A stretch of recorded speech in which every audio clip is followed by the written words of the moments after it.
The management of Nova Grid energy systems is paying increasing attention to the spread of AI-based scams. Although no specific incident has occurred, concerns have arisen that the company's employees may become targets of social engineering attacks using deepfake voices. Therefore, the company commissions TC&C to conduct a deepfake penetration test. Thank you very much for coming, Zolth. Where should I start? Lately, many strange things have happened here in the area of information security. We've noticed that strangers, or at least unauthorized people, are using information that somehow relates to our executives, our projects, or our internal processes. We don't really have proof, but I feel, and several of us feel, that some kind of leak, an information leak, is happening, and we definitely want to have our vulnerability tested. That's a completely justified question today. Attackers are increasingly using artificial intelligence to copy and imitate people to make them seem authentic. In many cases, they no longer attack the systems, but the individual person. And how does a deepfake penetration test help with this? Could you elaborate on that? In this test, we simulate a realistic attack under controlled conditions.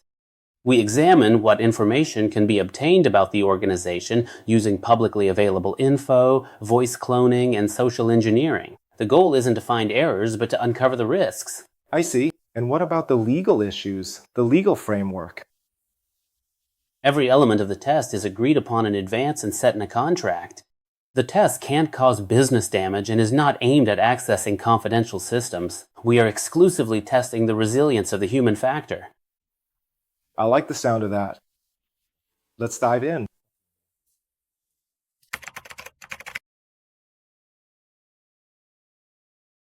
During the test, the ethical hacker uses only publicly available information. The hacker reviews the target's LinkedIn profile, corporate appearances, conference presentations, and content available on social media. A video message on Nova Grid Energy Systems' YouTube channel, for example, can be used to clone COO Peter Varga's voice with AI. It also reveals that he considers the company's project in Germany a top priority, and that his colleagues will do everything possible to ensure its success.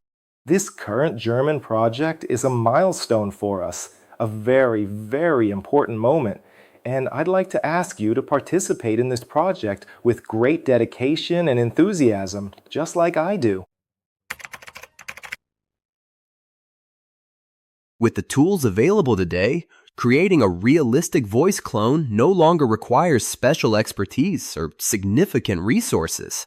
In just a few hours, an artificial voice can be created that could easily deceive someone during a phone call. The ethical hacker also searches for further publicly available information. A social media post reveals that Peter Varga and his wife will soon be leaving for a vacation in Italy. This information later plays an important role in making the attack appear credible.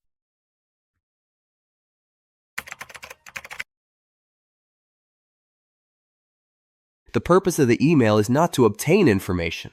It merely establishes the backstory for the subsequent phone call.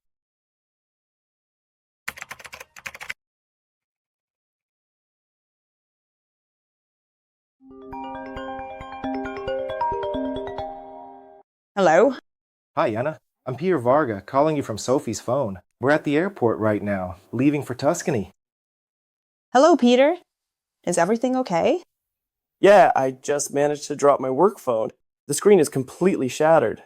I can't access Teams or the company directory. That's unfortunate. Right after I got an urgent message about the German project's contract amendment. Could you help me with a few things? Yeah, sure, of course.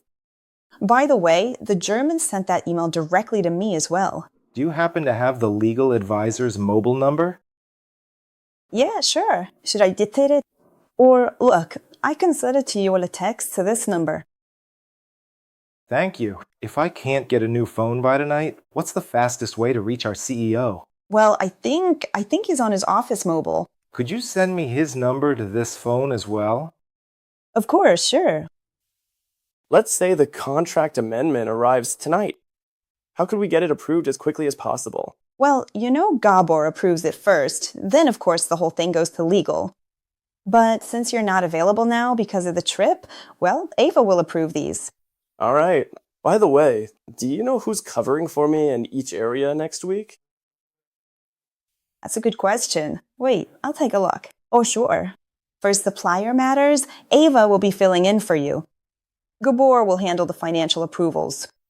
Well, you know our legal contact is Dr. Molnar, so he'll be the one handling the legal side of things. Anna, you really know everything. I hope I won't have to work for at least a week now. Me too. Bye.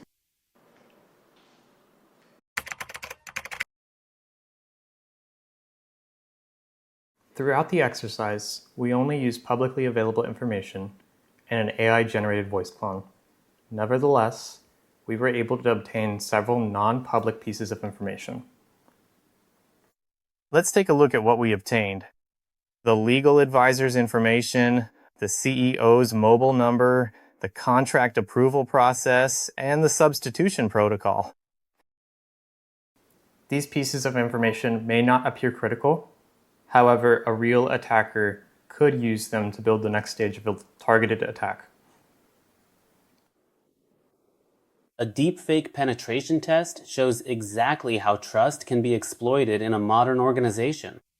The weak point isn't the technology, but the fact that the attacker appears authentic. Find out how well your company is protected against deepfake attacks. Learn more about our Deepfake Penetration Testing service. For more information, please visit our website.